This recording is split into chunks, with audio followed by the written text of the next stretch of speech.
I used to believe my life was quiet in the way a well-made watch is quiet, precise, reliable, invisible unless you held it up to your ear and listened closely to the rhythmic ticking of a heart that never missed a beat.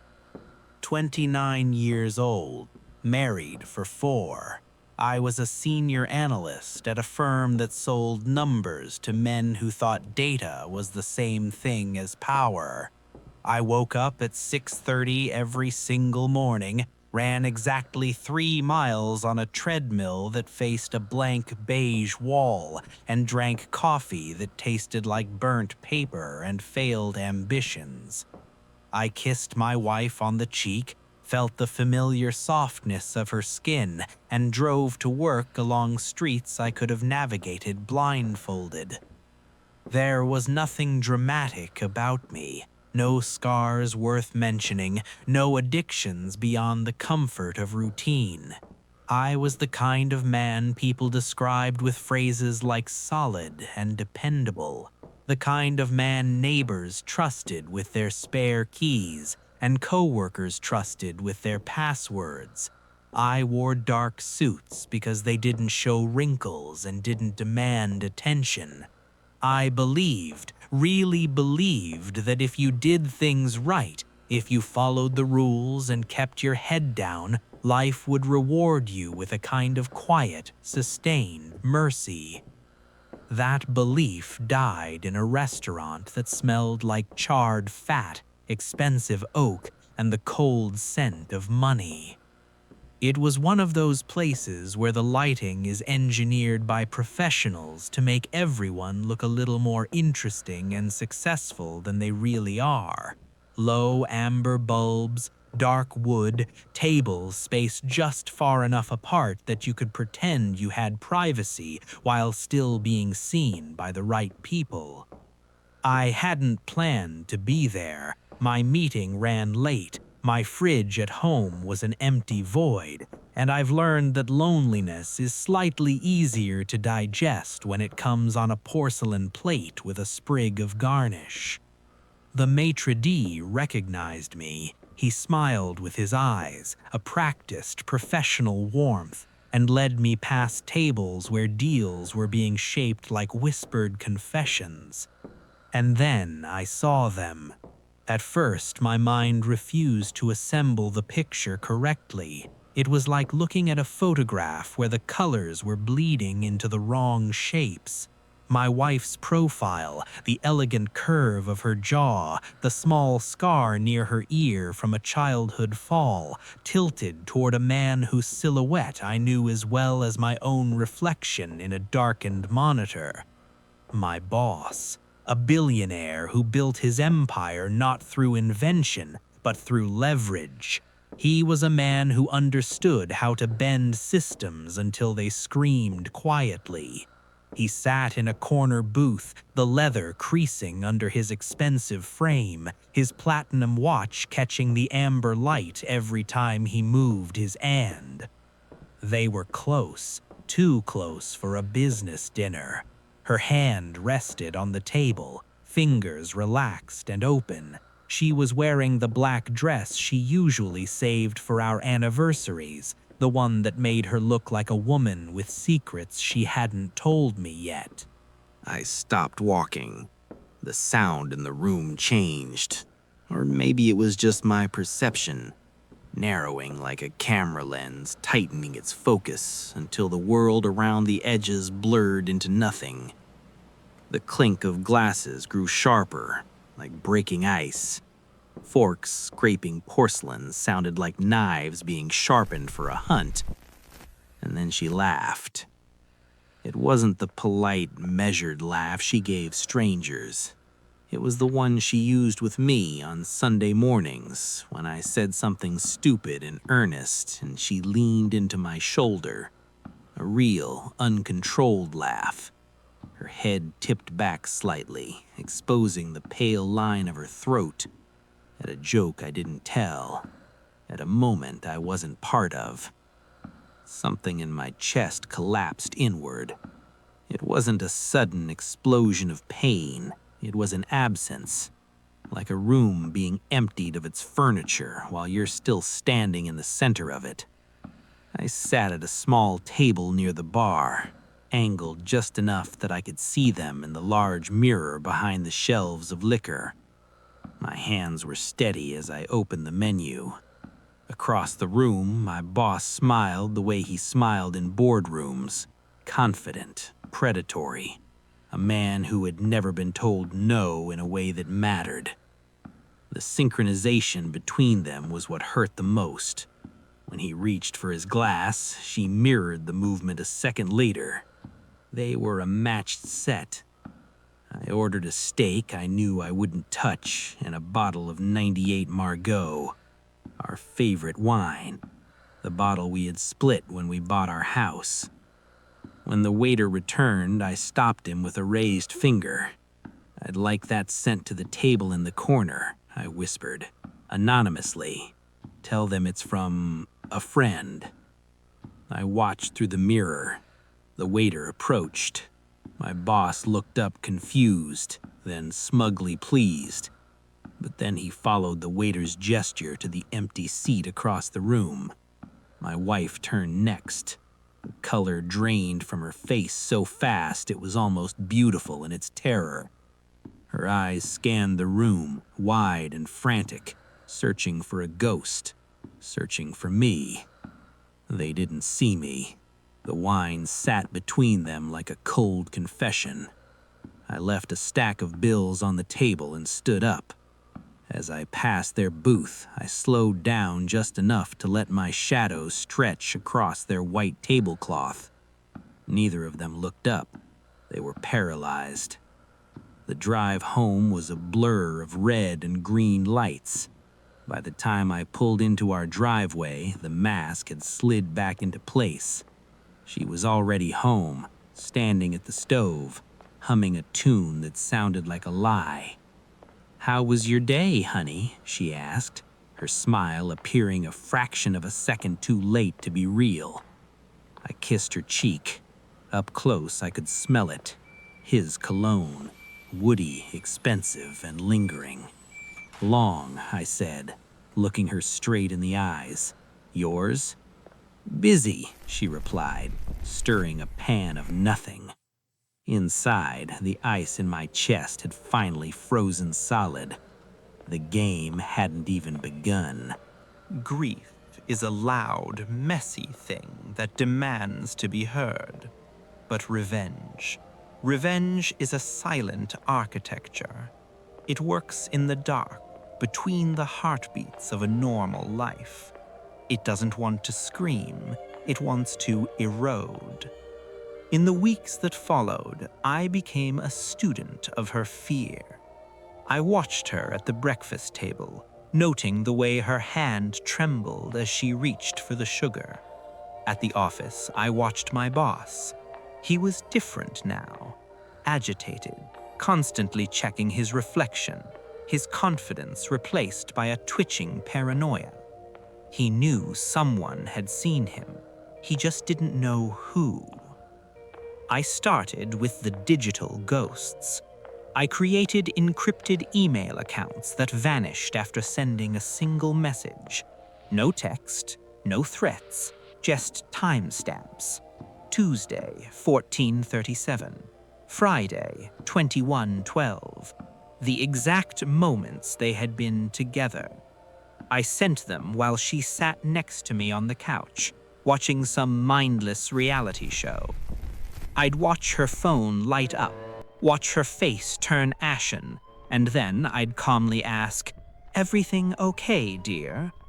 "Just work stress," she'd whisper, her fingers frantically deleting the evidence of her own life. Then I introduced the scent. I bought a bottle of my boss's signature cologne from a boutique across town, paying in cash. While she was at the gym, I would walk through our bedroom, spraying it once, just once, on the heavy curtains or the underside of her pillow. Not enough to be obvious, but enough to trigger the primal part of her brain that remembers. When she came home, she would stop in the doorway, her nostrils flaring. Do you smell that?" she'd ask, her voice cracking. I'd walk over, inhale deeply, and look at her with genuine concern. "Smell what, Sarah? The lavender candles?" "No, it's woody, like cedar, like him." I'd hug her tight, feeling her heart racing like a trapped bird. "You're working too hard. Your mind is playing tricks on you. Maybe you should see someone." She started sleeping with the lights on. She started checking the closets. And that's when I turned to the AI. My workstation was a masterpiece of hidden technology. I didn't want to create simple affair photos. I wanted to build a nightmare that the world would believe. I scraped every public image of my boss, thousands of them. I used high-end generative models to map the topography of his face, the specific way light hit his cheekbones, the slight asymmetry of his pupils. I began to hallucinate a new reality for him. I used AI to generate hyper-realistic surveillance footage of him in clandestine meetings. But these weren't meetings with my wife. I placed him in the center of a dark web conspiracy involving corporate espionage and the sale of state secrets. I crafted images of him handing over encrypted drives to shadowy figures in rain-slicked alleys. I spent entire nights perfecting the uncanny valley, ensuring that every pixel, every shadow, and every reflection in a nearby puddle was mathematically perfect. I added digital noise to the photos to make them look like they were taken by a long-range telescopic lens. I faked the metadata, GPS coordinates that aligned perfectly with his business trips, camera serial numbers from high-end private investigator gear. It wasn't just a lie. It was a digital fortress of truth. I watched her crumble. She became a ghost in our own home, jumping at the sound of the wind, convinced that the walls were recording her every breath. Once she looked at me with wild eyes and accused me of knowing, of doing something to her. I let a single tear roll down my cheek. I played the role of the heartbroken husband who was watching his wife lose her mind. I suggested therapy. I suggested medication. I was so convincing that she ended up apologizing to me, sobbing in my arms, begging me not to leave her while she was going crazy. I held her. I stroked her hair, and I thought about the next set of images I was going to render. I wasn't just destroying a billionaire. I was erasing the very ground they stood on. The ending of a story like this shouldn't be a bang. It should be the sound of a trap snapping shut in a silent room. I chose a Tuesday for the delivery. Tuesday is a heavy day, a day of routine and exhaustion. I wore an old coat and a hat, blending into the gray, rainy streets of the city. I walked into the lobby of the building where my boss's wife ran her own venture capital firm. She was a woman of steel and ice, a woman who didn't tolerate mistakes. I left a heavy, cream-colored envelope with her assistant. "For her eyes only," I said. "It concerns the safety of her assets."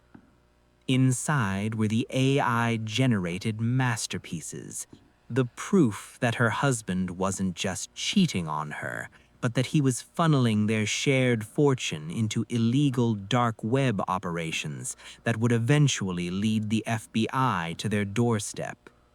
I knew her. I knew she wouldn't call him. She would call her lawyers, and then she would call the authorities to protect herself.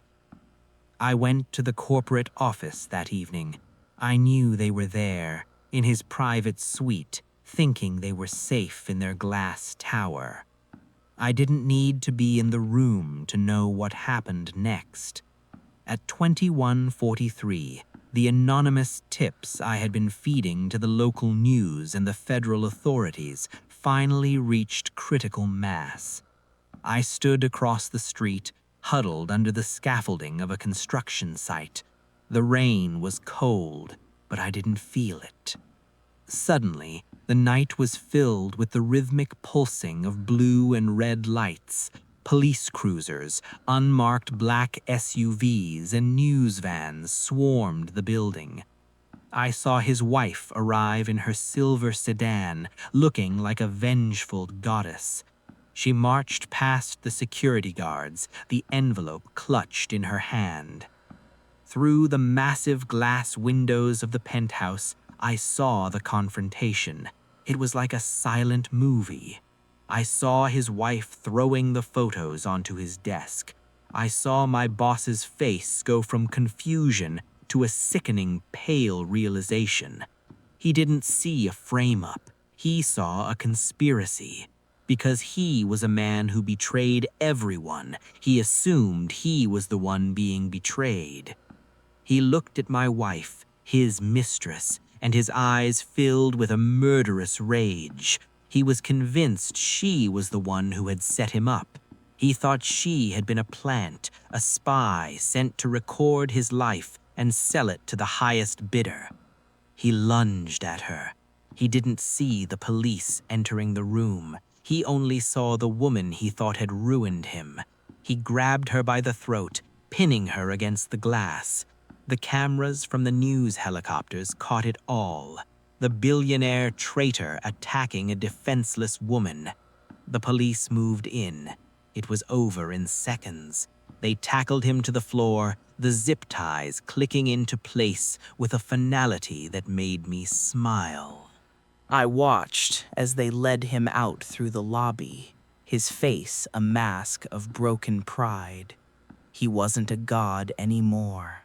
He was just a man in a ruined suit, heading toward a cage. Then came my wife. She was wrapped in a shock blanket, her eyes vacant, her spirit completely extinguished. She looked at the crowd of onlookers, her gaze passing over me without a hint of recognition.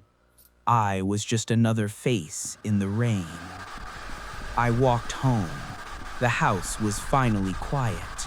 The scent of his cologne had faded, replaced by the neutral smell of an empty building. I went to my workstation, my fingers dancing over the keys for the last time. Select all, delete, secure wipe. I watched the progress bar as it erased weeks of my life, every pixel of the nightmare I had built. When it hit 100%, I pulled the hard drives and dropped them into a vat of acid I had prepared in the garage. I watched them hiss and dissolve until there was nothing left but gray sludge. I sat in my living room in total darkness. No phone, no lights, no digital ghosts. The silence was absolute. I had won. I had built a perfect structure of ruin, and it had performed exactly as intended. But as I sat there, I realized that I was the only inhabitant left in the wreckage. The man who believed in quiet mercy was dead.